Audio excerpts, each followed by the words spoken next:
is buffer time? What is buffer time? Is what buffer time? By the end of this, we will all be asking, what is buffer time, or even Star Trek? Since we're talking about a not quite Trek movie. The 2006 movie starring Cole Meany, A Lobster Tale. Or add a year, and we're going to do the Tim Russ directed Star Trek spin-off-ish full-length Trek movie, full-length fan-made movie of Gods and Men. But before we get into that, let's introduce ourselves clockwise. I'm Dustin from Best of Trek. I'm Josh, aka Wingrace from Wingrace Project.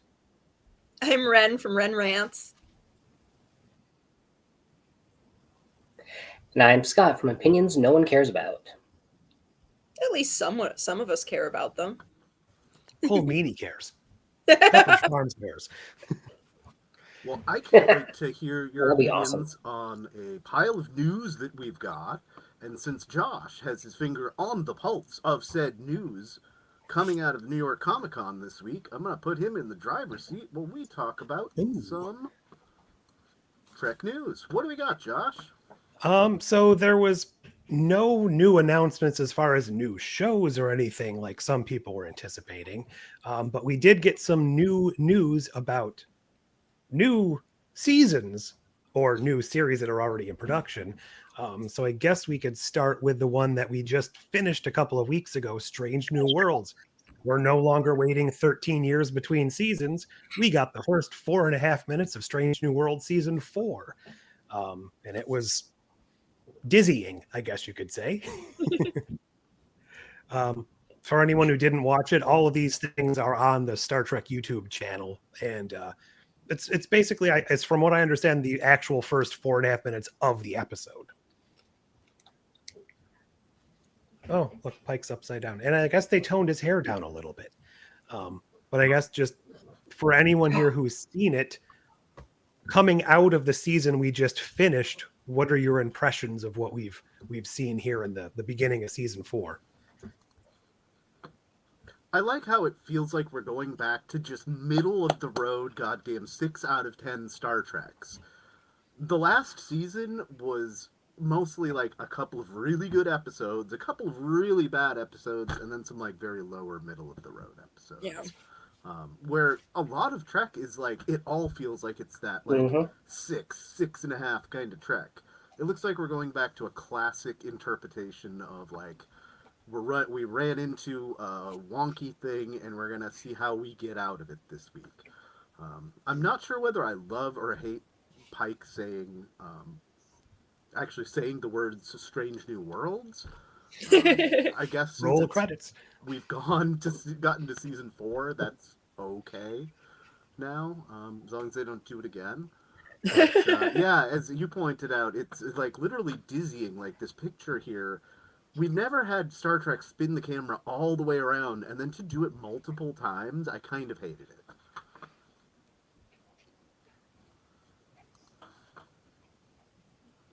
Trying to tell from that, is the uniform a little bit different now here too? It looks a little more relaxed than season 3.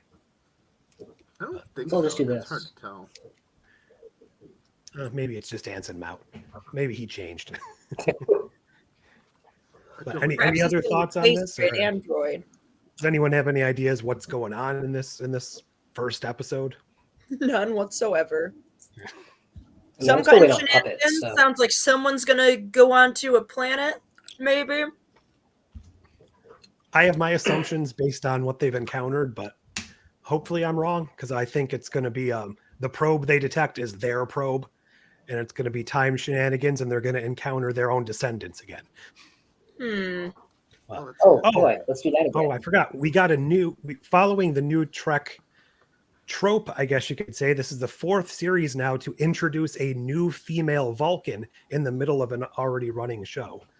So we do get a new character for at least this episode, it seems. Oh, sure, why not? Do we know that it's going to be a permanent character? Like the Adosian bartender that was supposedly coming along for the ride, and Yeah. Oopsie, She'll show up ran at the out very of budget. end of season 5, like, oh, sorry, I'm late. About 2 years late for work. Oopsie. And the other thing is, it looks like Pelia is still around in this season, at least for this first episode. Oh. Okay, fine. If she must be. If she must, but I don't have much else to say on this. Any other thoughts before we move to the next item? All right, the next one is probably more info dumpy than we've gotten so far. It's the first actual trailer of Starfleet Academy, as well as a release date, which was leaked a couple of days before this came out. But we're actually going to be getting this starting January 15th. So a couple months away. That is sooner than I thought. That's cool. Not certain if they're dropping like 2 episodes or just 1 a week yet, but if they're doing the weekly thing, we're going to have at least first quarters as long as filled it's with not Star the whole Trek. season. I hope not. I don't think they would do that without much else on the horizon besides Scouts. I guess we're not going to do our normal take most of January off thing here. Well, For time. Oh no. You gotta make room for Scouts. You have to make room for Scouts. Maybe a season 2 of Con. I was going to say, at some point, I'd probably want to listen to all the con ones and maybe we talk about them. Yeah, that'd be good. Maybe when it's done, because the weekly release has been a little lackluster to say the least. But yeah, we got to see something else that was maybe confirmed. We got to see Tilly briefly in this trailer, and one of the creators had tweeted out that she's only going to be in 1 episode. That's such What- bullshit. Aw. That's such No. bullshit. Why? What? Yeah, So, I was but the worried way- when the we way it didn't was- see her in any of the cast photos or anything previously, but now, what? She How was is she the most 36% of prolific- why I was excited about this. Yes, and when they finish Discovery and say that like she's the most prolific teacher at the academy ever or something, we need more Tilly. I need more Tilly in my life. Mm-hmm. Kurtzman. Yeah. Of course, I'm not going to be able to find it. But the way it was phrased was something like, rest assured, Mary Weissman will be in 1 episode of the series. So unless they were trying to play I'm not resting or assured. shenanigans. I'm furious. And I don't know if that applies to... Taro in like every episode to make up for it, because that's bullshit. Mm-hmm. Bullshit. Well, she got the narration in part of the trailer, so it seems like she might be significantly important. She better be. And the gym teacher. And Robert Picardo. We better see a lot of Robert Picardo. If they're not giving me enough Mary Wiseman, they need to give me a bunch of Robert Picardo and Tig Notaro, or I will, joking FBI, I will burn down Paramount Studios. It's not that we would That's, say that. that's yeah. international, because that's in Canada. So Well, I was going to say, they do film in Canada, so, you know, you got that citizenship. You It's can- true. I can go I'll apologize to the Mounties. terror attack on my homeland for Star Trek. diplomatic immunity.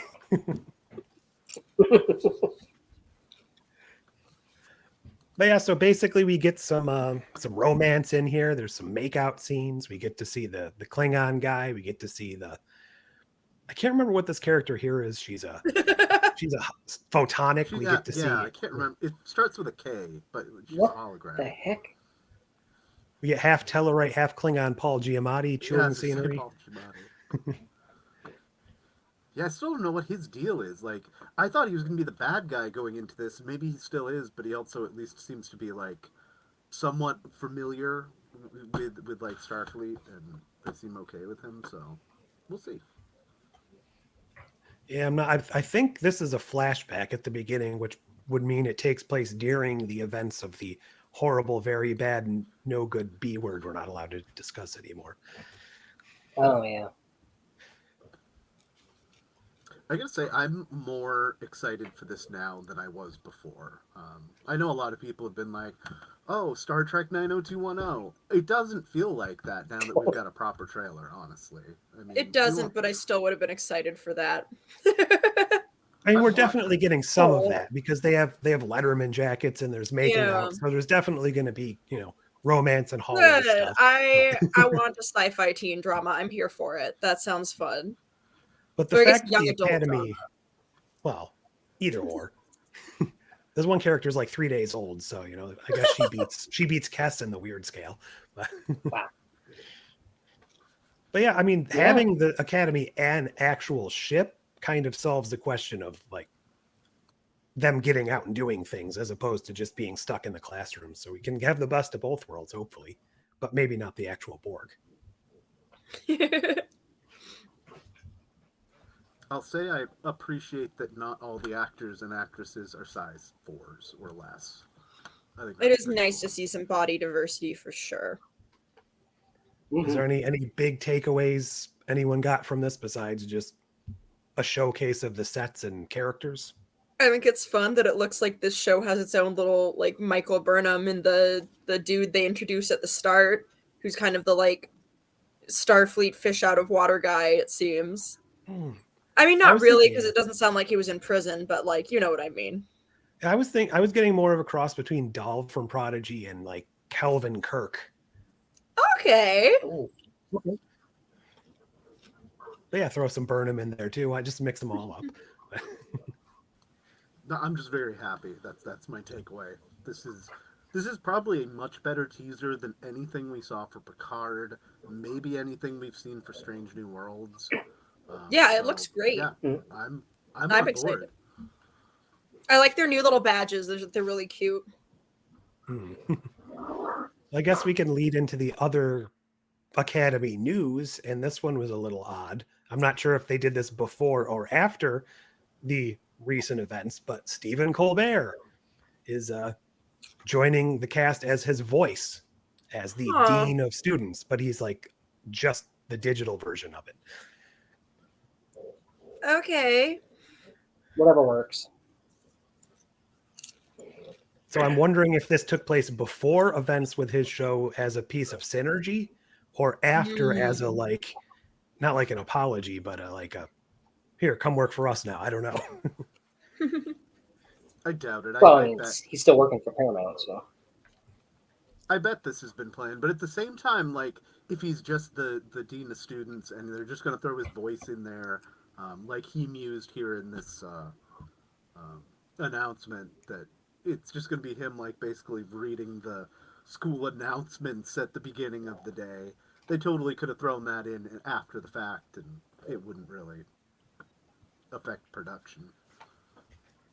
But it was interesting to be like, this was one of the announcements at the Comic-Con. This was like, and now our next piece of news, Stephen Colbert, here's a segment he Oh, that's recorded. funny.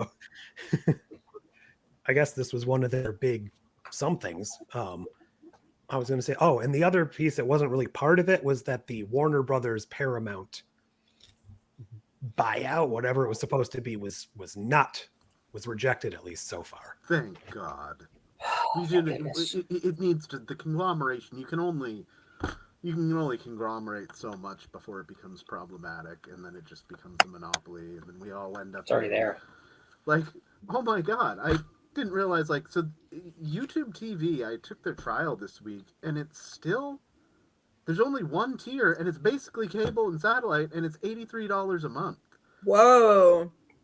That's Oh, If no, you thank you. conglomerate these services anymore, that's where we're going to be too.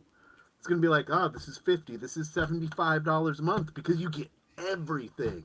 And by everything, we mean everything we want you to have. You know that cool show you watched 25 years ago that we totally have the rights to? No, It's not on DVD. We're burying it. Or they'll just have randomly season 2 minus one episode. Yeah, that's where probably where Prodigy's Yeah. going to live here soon. Call that the Prodigy. But yeah, I mean, I don't have too much more about Academy other than pleasantly surprised that it looked as, I mean, I guess I shouldn't be surprised. They put a lot of work into the sets and the effects, but it looked like it actually might have some legs. That's fair. All right. hopefully they can get the youths to watch it. Let's move on to the thing that we actually came here to talk about. This 2007 fan-made movie of Gods and Men. This is kind of odd. The first time I saw it when it first came out, and I think I saw it in like 2008. I hadn't seen all of TOS, so I didn't like get everything. I understood most of what was going on. There's a lot of deep cuts in here, and it is a love story for the fans. Almost everybody that worked on this movie worked for little or mostly no pay. Even most of their equipment was donated. They did this with just a few tens of thousands of dollars. It's fairly low quality. It's 2007, so they didn't have like really good cameras for this production. They didn't have. They try to do effects and some CGI, but it's 2007 amateur effects that I could probably do in a couple of weeks if I put my mind to. But back then it looked like it came. Like I think Scott was the one that said this looks like it came off the PS2, and it does. Yeah. It's, Looks like a lot of it's cutscenes. 2007 amateur technology, but they tell a pretty good story. Starting here, where anybody's like, "What? The Enterprise M? Where are N and J and there's some others." Yeah. It's like how this is supposed to L, be like, M, N, or P. this is supposed to be something like 12 years later, and they seem to have gone through, by this logic, like a ship a year. But then you quickly realize that the M just means that it's now a museum ship. And it's not clear like what this ship originally was. Did they build it as a museum ship, or is it a rebadge from another Constitution class ship that they were taking out of service? Because this is like OG. It's not the refit A that you see later as a museum in season 3 of Picard. So I was a little disappointed that the ship, I know this is fan made and it is not canon, but I was really disappointed when the actual Fleet Museum didn't use the designation -M on things. That would be I guess cute. that might have gotten confusing up to the point where we're already up to getting Yeah, close right. to those letters. Then it'll have to be like when hotels skip the 13th floor. Just never name anything in M.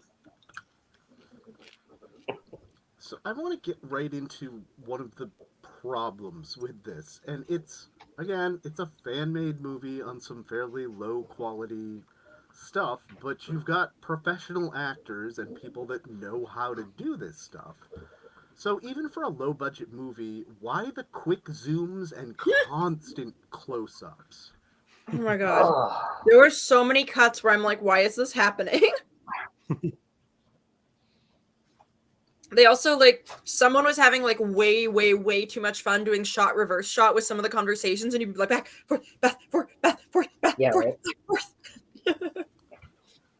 Well, I mean, at least that I kind of understand, because it is so low budget. You can't always get everybody together Yeah. that's meant to be in a scene together, so it's a lot easier to just film one person, and then 2 months later when you get that other person, since you're working for free, so you're getting them on the time they have in excess. I understand it, but I don't understand why it's always so close up every time. Yeah. 2/3 of the movie is in this just nauseating, from the shoulders up. Yeah, the top of the head, cut off, Yeah. so close. Yeah. Maybe they all had it in their contracts they needed extra screen time so that people would just know who they were. I'm normally in makeup when I'm in Star Trek, so my face is visible. Let them see it.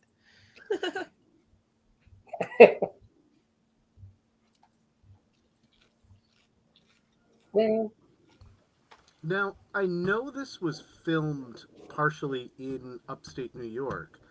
Josh, do you know, is the standing set, when was that commissioned? Because, I don't know if this was shot on that, but I was under the impression that didn't come into being till way after this. Yeah, I didn't think it was finished until, I want to I say, think so.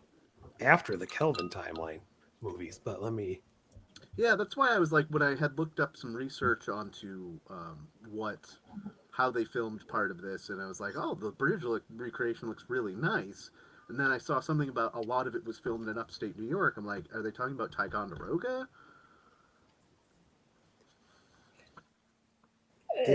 Tycoon Row is not really upstate. Well, I think that's actually like south of me. yeah, it's a few hours from me, but it's still, yeah.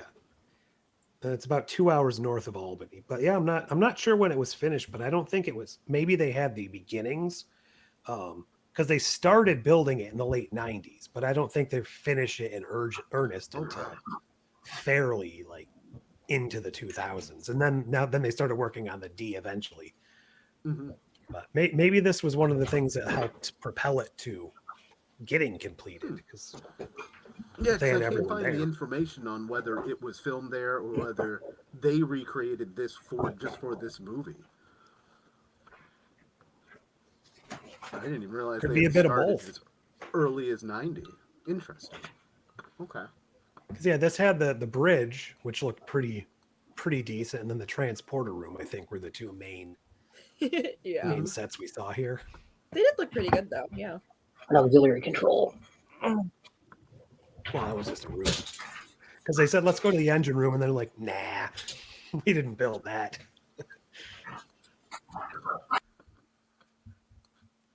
So let's jump into what the real crux of the plot of this thing is. As the title of this video tips off, it's basically we're answering the question of what if James Kirk was never born. So, given that we've seen it here and in a universe where Pike beat his own fate and stayed captain of the Enterprise longer, is Jim Kirk the key to the universe? I mean, he's apparently the key to the Federation not slipping into fascism in this instance. Which is oddly a very common, it's a trope at this point in Star Trek. I feel like if you go into an alternate reality and toss a coin, there's like a 50-50 chance that the Federation will be replaced with fascists. Mm-hmm. Well, it's been Kirk 3 times. Walking that knife's edge. You got this, you have City on the Edge of Forever, and you have the Strange New Worlds episode. That was specifically Kirk. Not to mention Picard, the time that was the whole danger of the Federation or the Confederation. I wonder what happened to Kirk in the Confederation timeline. Oh. Actually, no, I don't, because I don't want more Picard. Honestly, I feel like that's one of the best things they gave us. I'm more interested in the Confederation and how it came to be than I am the Mirror Universe. But maybe it's just because we kind of know how that played out, and it's probably similar. The Mirror Universe just turned out to be a bunch of sexual deviancy. That was their characteristics. Oh God, let's go on a tangent. Which is better? Which is the better evil universe? The Mirror Universe or the Confederation Universe? Because at least the Mirror Universe, everybody is bi and nobody bats an eyelash at that. I do like the shenanigans and aesthetic, I think, of the Mirror Universe more. They're evil, but they do have some drip. And yeah, I do think it's fun. I do on one hand, the evil bisexual trope is bad. On the other hand, I do like watching it. So I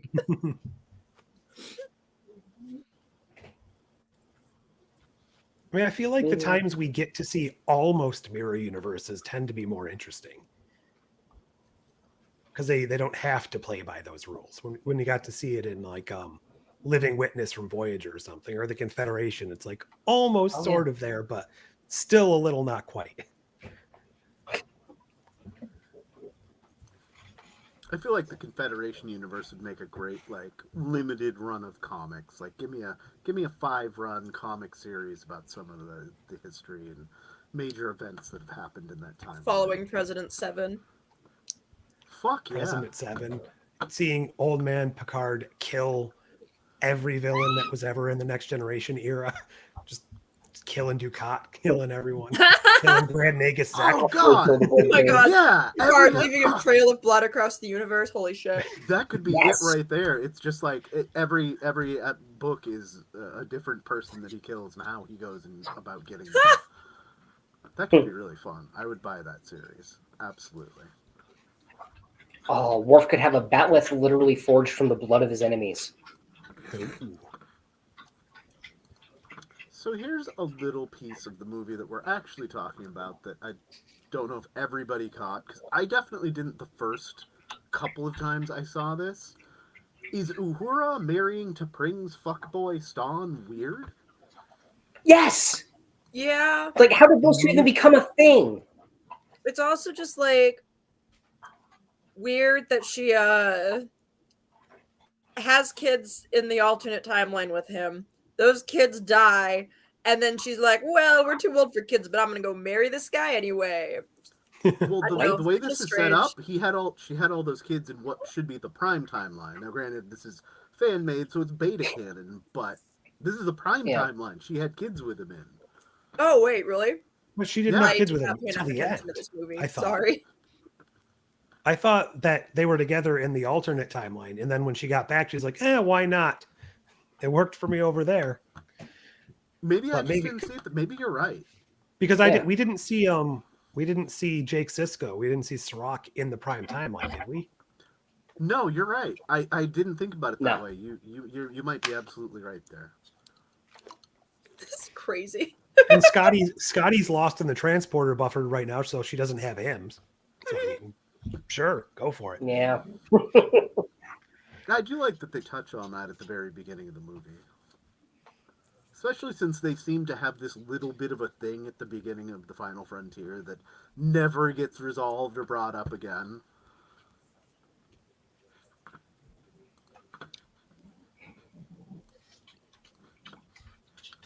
How is the line, "anyone that trades freedom for security deserves neither," pertinent today?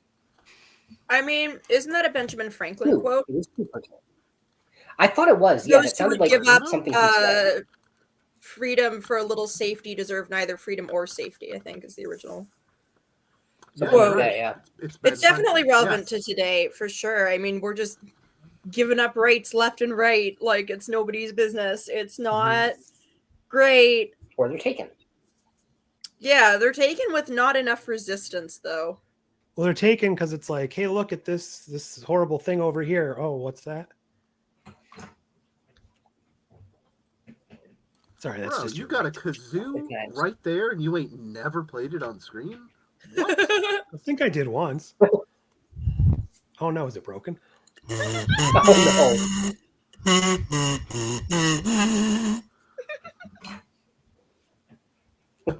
Nice. Love a Thank you. kazoo. That is brilliant, sir. Yeah, like for as far as pertinent lines in Star Trek movies, definitely that might be the biggest one. And in general, I didn't realize like this movie probably has more to say as an actual like thing and allegories than the entirety of Star Trek movies combined, except for maybe the one with the whales. Probably, yeah. It definitely had the most messaging as far as any of the recent Star Trek movies. Trying to think if there's Yeah. any original series ones that might have had some. But yeah, the whales is very overt.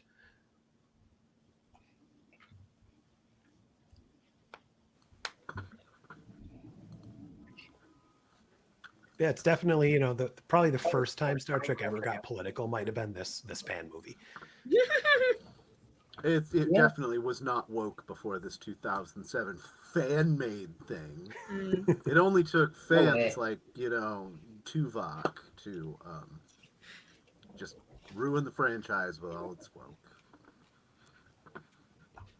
Speaking of things that may have gotten ruined in the movie by Tim Russ and writers, is there overall too much going on with the story at too deep a knowledge level of Trek to be an effective overall plot? I think so. If I watched this before, I mean, I only watched TOS most of the way through, like, recently. So if I had watched this without watching any TOS, I think I would have been totally lost. Mm-hmm. Especially the one scene that really got me is when Gary Mitchell shows up, and all the backstory we get for him is Uhura just go like, "It's Gary Mitchell." Like, oh, gosh, okay. Something, power of a god, That's something. Yeah, I'm pretty sure we got more back about Gary Mitchell in what was it? I can't remember the name of the episode, but from Lower Decks when Ransom turns into the giant head, and Oh yeah. Dr. Tahana Yeah. keeps like referencing Strange how we're going to energies. kill him by throwing a giant rock on him.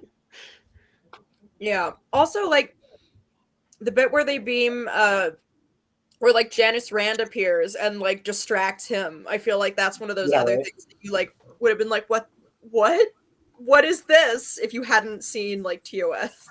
Mm-hmm.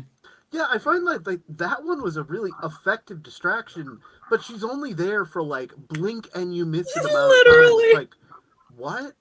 That really kind of bothered me because of like, if you know Grace Lee Whitney's story in Star Trek, it's not a pretty picture. And like to then just bring her back for, hey, remember her? Mm-hmm. Kind of Maybe she only wanted a little cameo though. Or maybe Like I feel like if she had wanted to be more involved, they would have made it happen probably, right? Yeah. And then So there's the whole thing with Go ahead.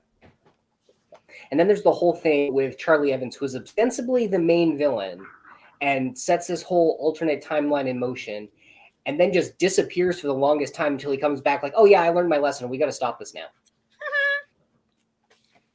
And even though I'm a godlike being, I can't do it myself. Until he does do it himself. Until he does it himself. Yeah. With the help of Uhura singing to him a little bit. I liked that. I did too, but it was very silly. To just have him like come back to me like, yeah, I'm cool now. Like I had all this murderous rage in me, and then I changed the entire universe.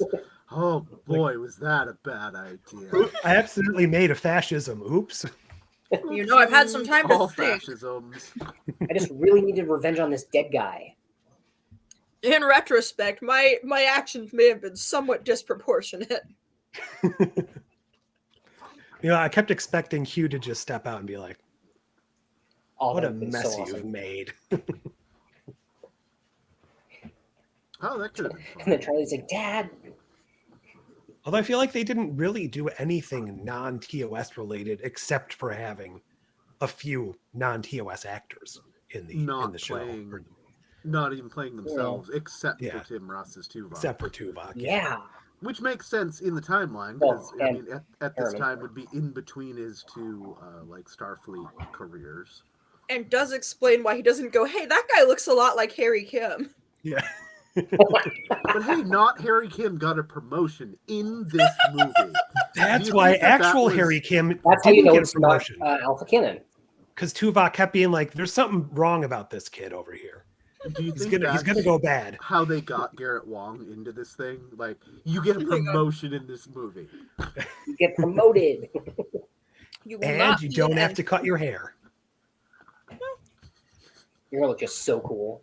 Yeah, his wig is a little over the top, and it's definitely like, hey, this came out of a theater company. It's been worn a couple of dozen times before, kind of pile.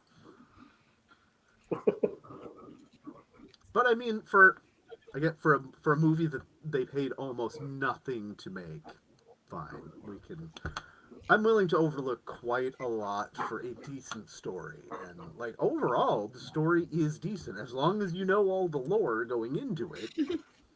It's pretty cool. But going back to the question I had asked, there's way too much going on in this movie for it to be like effective. Yeah.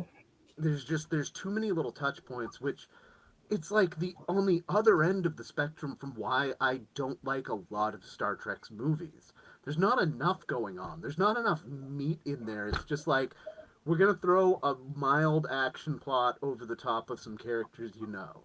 Set in space, go. And meanwhile, this one it kind of suffers from the same problem that the original Judge Dredd movie in the 90s suffered from, where they tried to pack his entire backstory plus a comic book day-to-day story into one movie, and it was just overload. And it's still a halfway decent movie, but it feels exactly like this one, where they just pack so much backstory and an actual movie plot into a thing, and it's like, whoa. It feels like overload. Yeah, it feels like some of the writers were just like, wouldn't it be cool if a few too many times. Mm-hmm. Like a lot of really good ideas, but I think just I mean, it's a little less than an hour and a half runtime if you don't count the bloopers, and it's just I think Love the bloopers. a The little. bloopers are Oh, great. they're so good. A little too much in too little time for you to really like marinate in any of it. So it's kind of just like, oh, this is happening. Oh, this is happening. Oh, this is happening. Oh, this is happening. Like, yeah, just very a lot going on. I do think if you didn't have enough Star Trek knowledge going into this, you'd be kind of hopelessly just like lost in this maelstrom of events. Well, even some of the returning characters, like you said, like who you wouldn't know who they're not really given much story as to who they are. I mean, you have Harriman's redemption here, like, but if you hadn't seen Generations, like, from what? Like, what's he True. dealing with? And Chekhov has different hair. Where do you affect the timeline? And suddenly Chekhov has different hair. And it's not even the Davy Jones wiki. We're in his first appearance in Cat's Paw.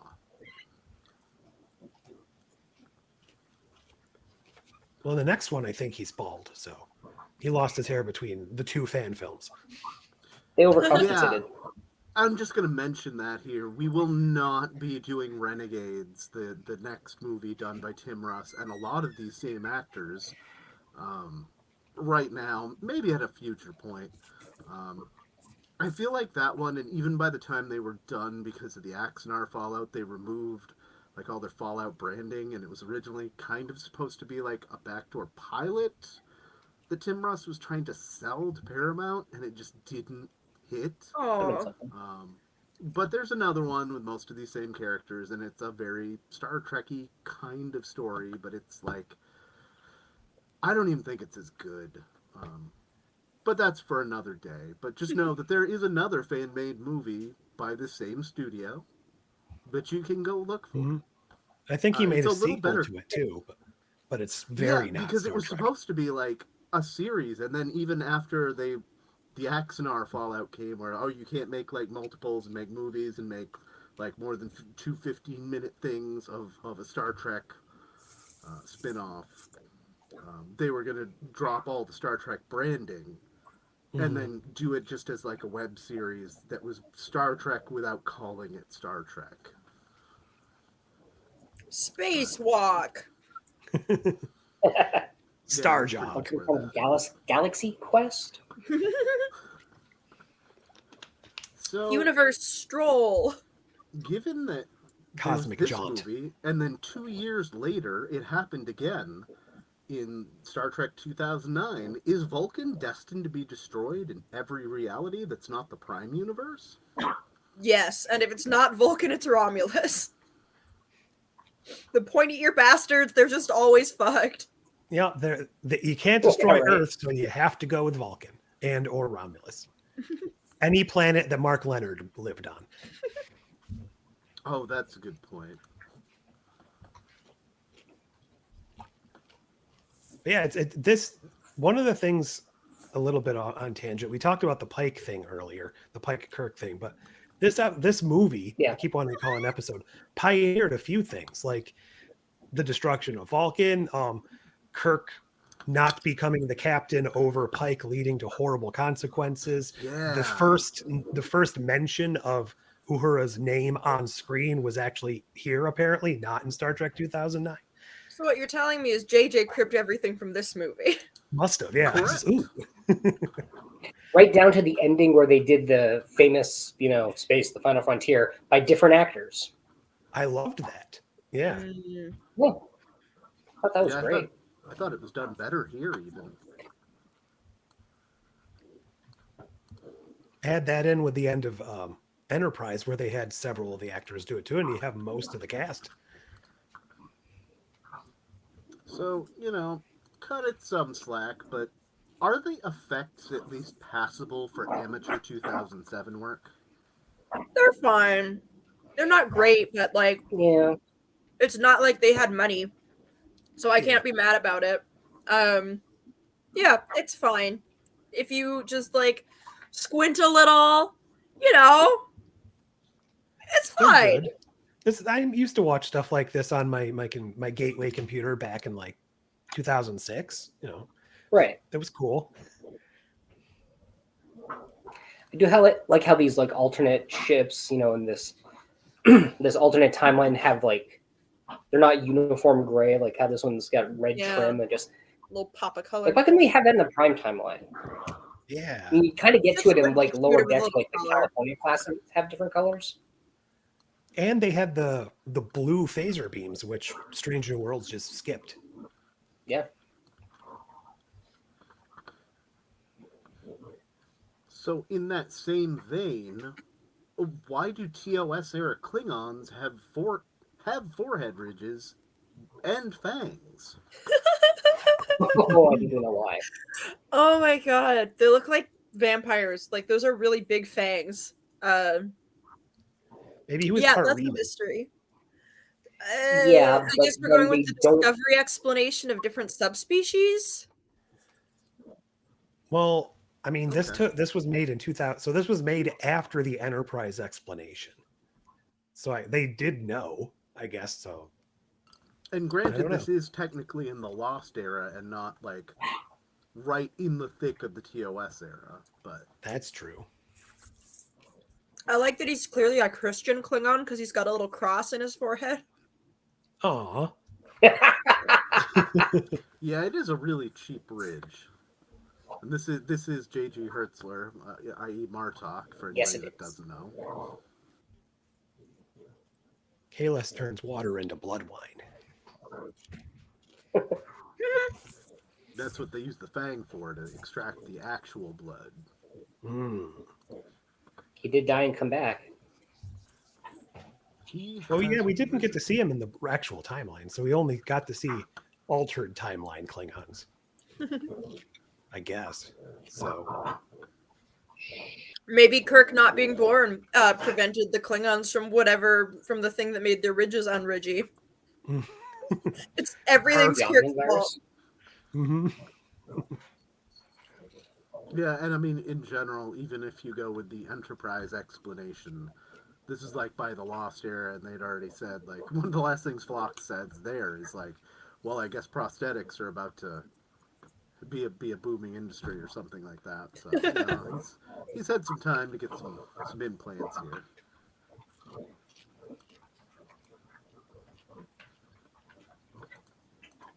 Vanessa, I don't even remember this being a question, and Vanessa isn't here. She doesn't feel well, but she'd put in the question, where is the butt end of the universe? Was that a line that I missed? it was a line. I can't remember. Oh, it was Neelix or Ethan Phillips Okay. at the very beginning said, Oh, yeah. join Starfleet, they said. See the galaxy, they said. Oh yeah, Stationed at the butt end of the Warcraft. universe. Yeah, great. very Starbase 80 coded. Oh, that's a good idea. Now in my headcanon, he's stationed at Starbase 80. Perfect. All of Oh, New he's Trek got is the just 80. cribbing from this movie. I mean, Sure, they why did a not? pretty good job in the overall, like, thinking of it department. Too good in some places, honestly. Yeah, I was saying before we started that, like, there's just random things in the background too, like the Fesarius, the Corbomite maneuver, first Federation ship, just flies by for like 2 seconds. Just Right, there, just part of the Well, universe. Where is the butt end Pass it of the through. universe? I'm going to go somewhere between Ryza and Nimbus 3? Pac-Led Planet. Hmm. Oh, Nimbus 3, that's a good one. Oh, there you go. Maybe that's where the Cloakans live.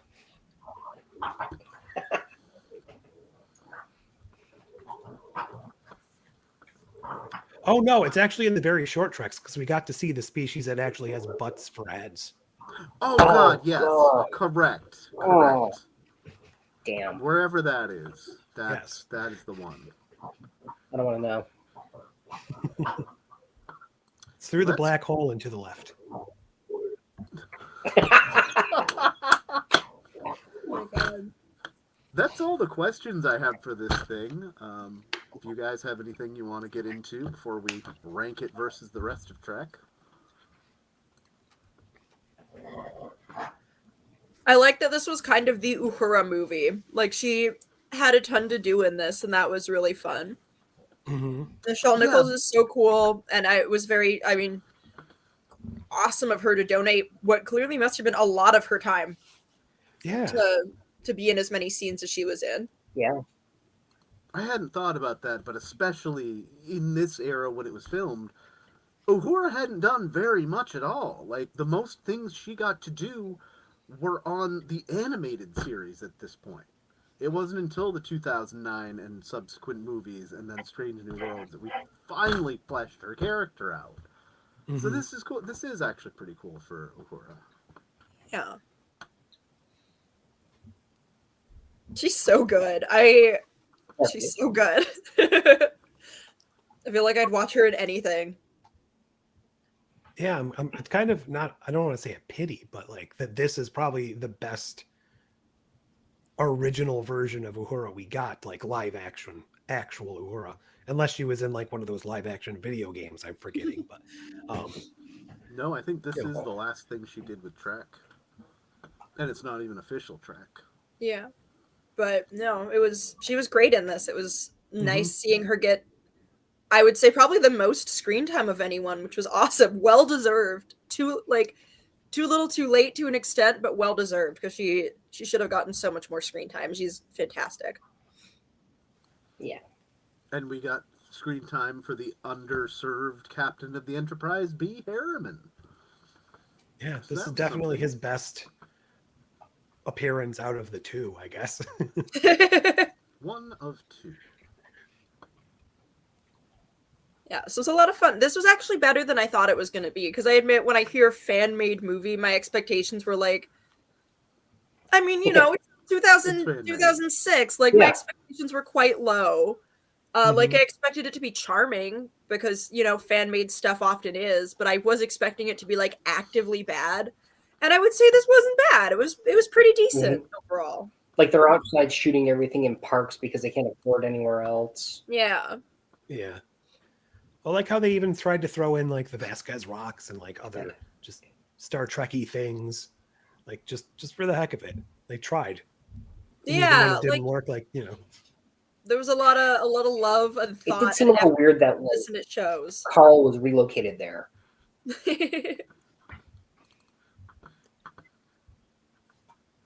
Yeah, we had talked about this before a little bit. Dustin had said something, but like, do you think if we took the same structure and gave it a real polished budget, do you think it would be better or worse? Like official Paramount. Yeah, movie. like put this in production as an official Star Trek project. Obviously, we can't because of the certain people are dead, but I think if you like cleaned up the plot a little bit, I think it would benefit from having more special effects, but I don't know. I think it would have like the studio interference and all of the other stuff that goes with making like a corporate production. So I don't know how much it would end up looking like itself by the end. And for a fan-made movie, like, this is pretty good. Like, the story's pretty decent. The effects are okay. Like, they're not good, but they're not like so bad that they like take you out of the movie. Like, I don't know. I feel like the stuff that would be improved would be at the expense of losing some of its charm. Yeah, that's a really good point. I hadn't thought about studio interference because they would really mess things up. But at the same time, like, kind of the problems that some of us have talked about with it, I think they would have thinned the script out, and this movie could have greatly been helped by that. Get a few more special effects, a few less things to talk about and have to digest, where it can just be a thing about Gary Mitchell versus Charlie X, and there's a little more development with Charlie's story, and stuff, and like an even bigger battle between the two, because that was kind of copped out, but I understand why, because of you got an effects budget, and like I could do a lot of effects in a couple of days now, but in 2007 you didn't have this like really easy like After Effects kind of things that you could like boom boom boom and knock this kind of stuff out. I mean, even the little effects they did have, like the transporter and things like that, I thought looked kind of pretty good for. Yeah, no, they were a lot of the effects were legitimately like fine, like decent.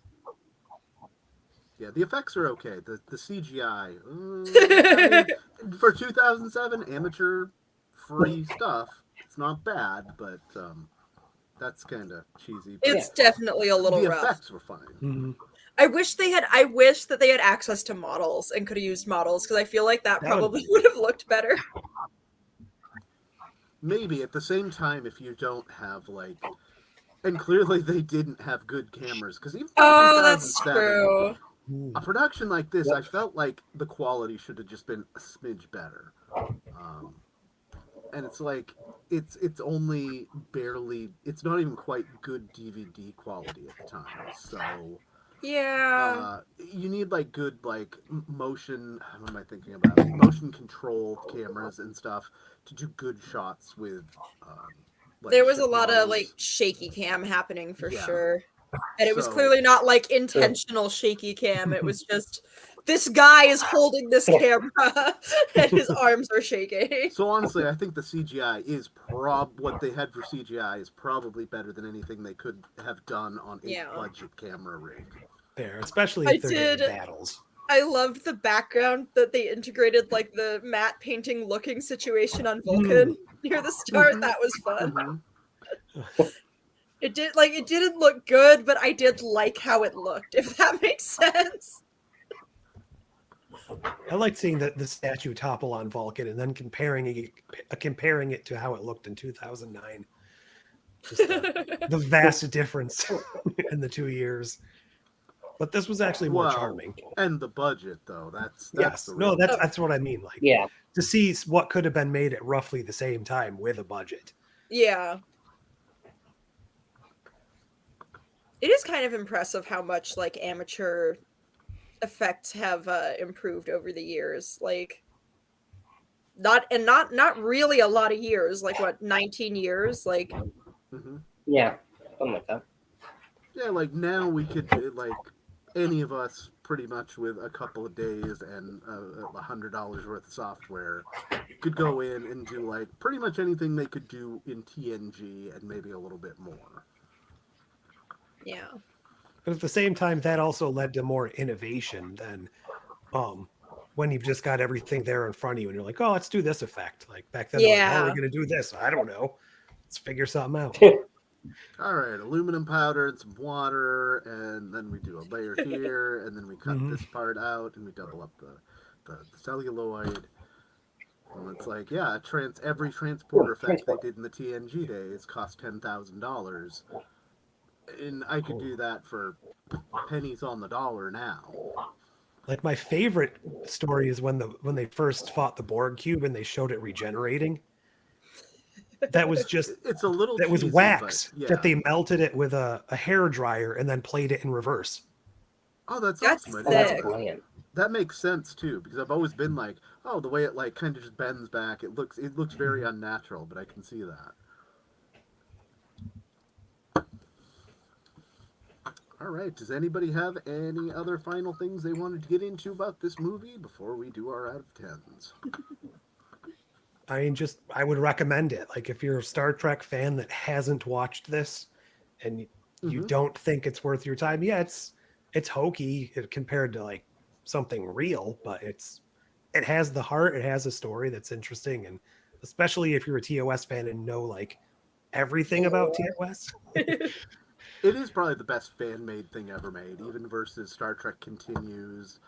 And that's probably the only other thing that even comes close, because I remember seeing some stuff that came out like in the early 2000s, and even like just after this, it's like, whoa, this is rough. Wow.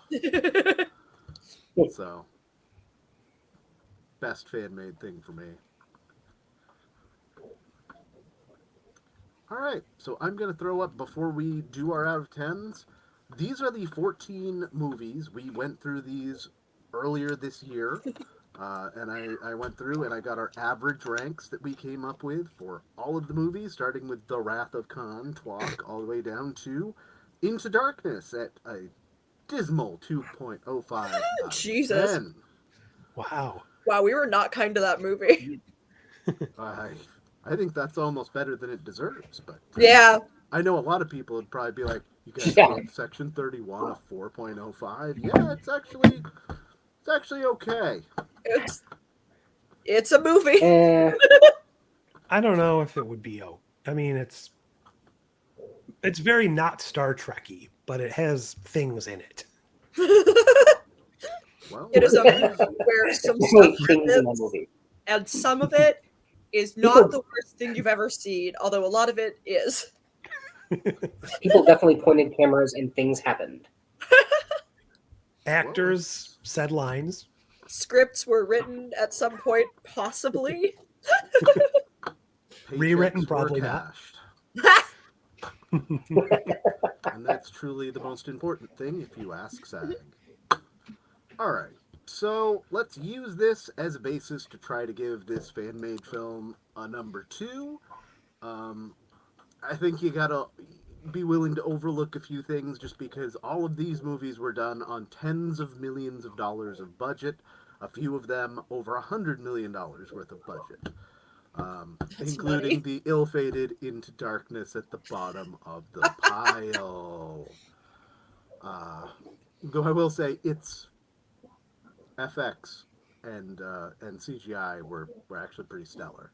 Oh, it looked great. It was just a terrible movie. So, as for this one, what's better? The story is better than 2009. I think for me, this one's got to come in between there and Generations. So I guess I'm going to give it a 6.25. The story is very compelling. It's a little too overly complex for my liking. It's not something... This is not a movie, even as a Trekkie, that I could put on just in the background and be satisfied with. Like, most of the movies are like that. Like, they barely... The plot's easy to follow, and you can have it on. This one, you've got to sit down and grab a bowl of popcorn, and you sit and you watch, and you pay attention, and it's pretty good. As long as you can look past the fact that almost nobody was paid anything. Most of the money that they actually spent was on, like, putting people up in hotels or getting permits to do a set somewhere.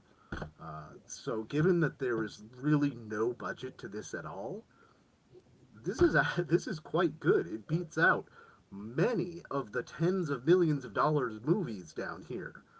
As long as you're willing to look past a little bit of CGI amateurishness and some really close-up shots. So yeah, 6.25 for me. Go ahead, Josh. So yeah, it's interesting that this probably, like you just said, is going to land roughly around Generations territory, because this kind of seems like a nice spiritual, not really a spiritual successor, but a nice next step after Generations. Because you got Scotty and Chekhov in Generations, but that's really the sign off to the original series.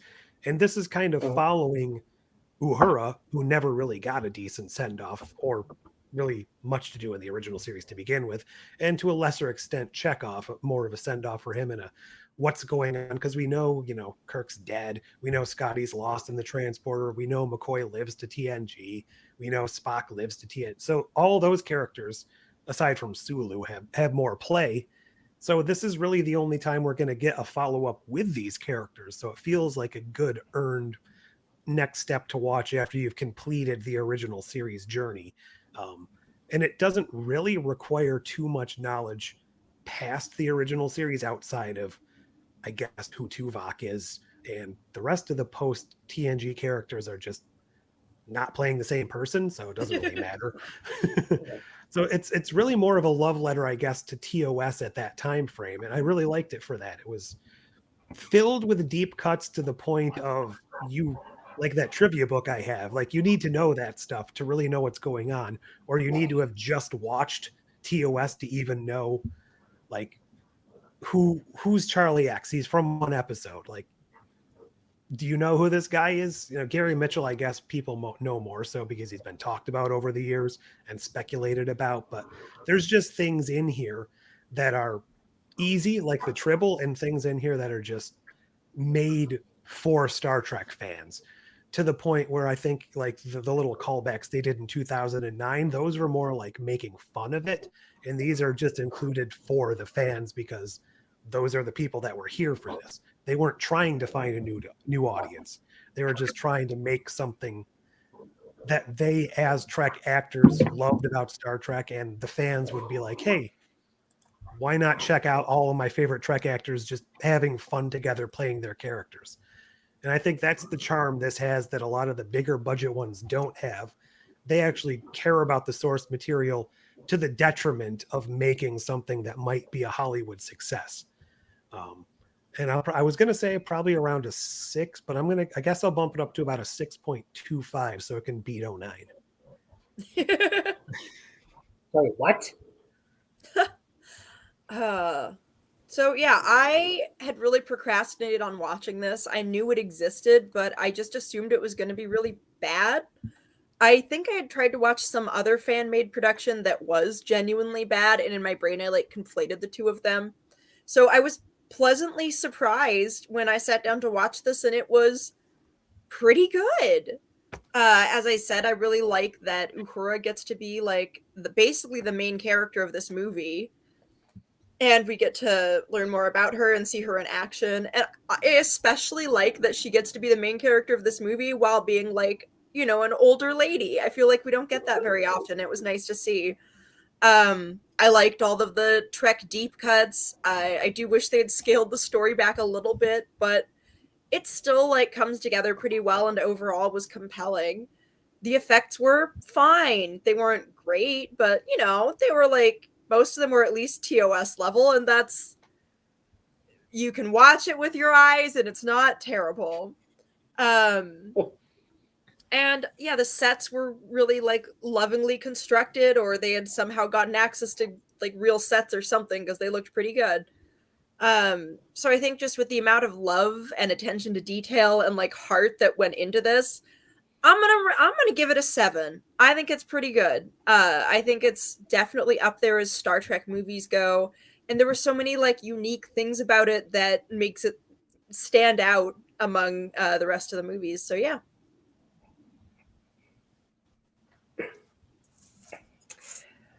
Yeah, I think I came into a kind of the same mentality. I was like, oh, this is a fan movie. Okay. Can't imagine it's going to be that great. And that was almost confirmed when you start watching it and you see these effects that were, yeah, probably cutting edge at the time, but look terrible now. And you're like, okay, what are we in for here? But the story makes up for it. It does get a little convoluted and crowded, but it was never so much that I was like, wait a minute, what's going on now? Did I miss something? So, you know, it's not hard to follow, but it demands your attention, and I enjoyed that immensely. And, you know, all these performances from the Star Trek alumni, you know, they've been through this before. They know what their job is. You know, they know the assignment. They perform brilliantly. I think I was especially taken with Gary Graham because I just got to that part of my watching of Enterprise where Soval does his babyface turn. and it's nice to see him, you know, being a good guy, even though in the context of like this alternate universe, he's the bad guy. And he's a shapeshifter, which is awesome. So yeah, all in all, I think I would put it about actually as high as all this, probably just a smidge higher. And not only for all that, but for rewatchability, because I will gladly watch this again over at least most of the movies on the right side of that ranking.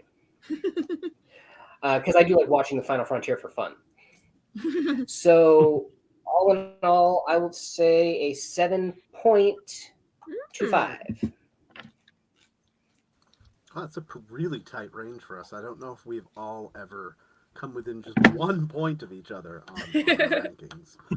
And granted, this is not, since it's a fan-made movie that a lot of people haven't seen, we don't have our usual rogues gallery of folks that are in the chat giving their opinion on it also.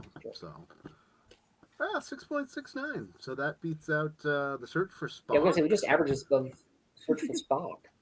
Yeah. Oh, Yeah, that's... wow. I don't think I'd quite put it there, but they really are about the same because like my problems with Search for Spock are nowhere near the problems I have with this movie. All of my problems with this movie are very small. As long as you're overlooking the like amateur pieces. Yeah. There's nothing that just like drops me out of the movie.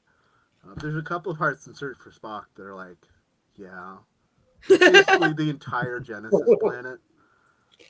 Yeah, it's fine. I love the beginning of Search for Spock, and the like exploration of Starfleet and the headquarters and the brass. There's like more of that than we ever really had seen up to that point, and I love that. And I love the whole breaking Bones out of jail. After that, the movie just kind of goes downhill, and you're pretty much watching it for Christopher Lloyd at that point. In this one, I don't feel like there's ever a moment where it's like, all right, well, I'm done with this movie and it can coast from here.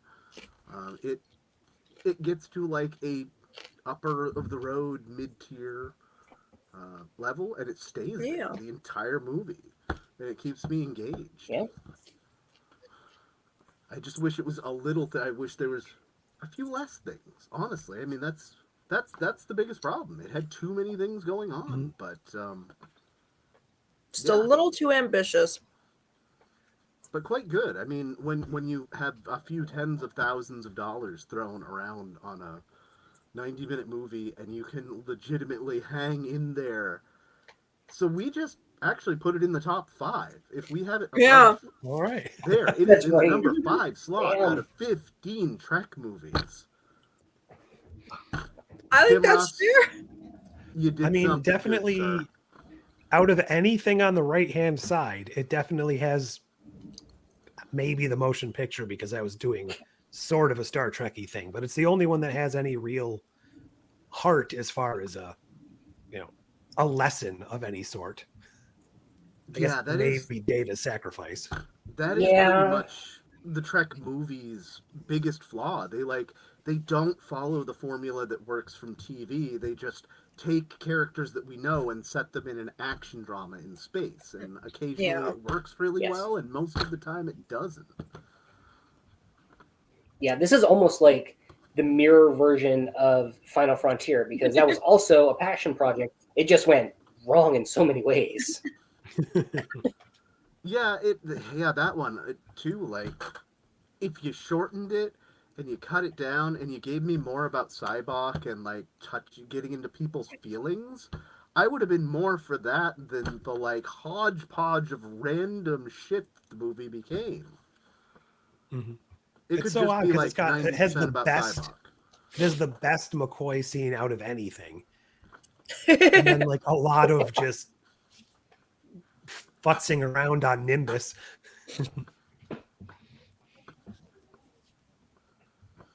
And that terrible Romulan ambassador. Yeah.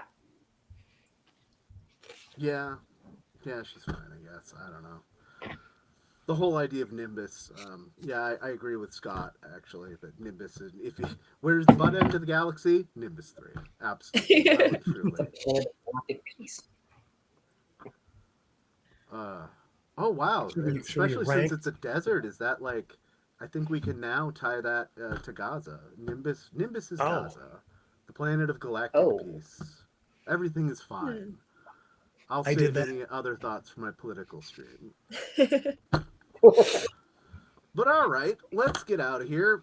We've got one more, I promise you, one more of these not quite Trek, not even freaking Trek movies coming out. Because I promise you, I have promised you since August, we were going to do Call Meanies, A Lobster Tale from 2006.